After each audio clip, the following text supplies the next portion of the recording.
बिहार में एसआईआर के बाद फाइनल वोटर लिस्ट आ गई है, जिसमें नरेंद्र मोदी और चुनाव आयोग ने मिलकर बड़े स्तर पर वोट चोरी की है। रिपोर्ट्स के मुताबिक नई वोटर लिस्ट में 14.35 लाख फर्जी वोटर हैं। करीब 1.32 करोड़ वोटर फर्जी पतों पर जोड़े गए।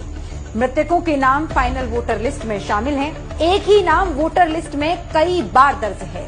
बाराचट्टी विधानसभा के मकान नंबर 6 में 877 वोटर दर्ज हैं।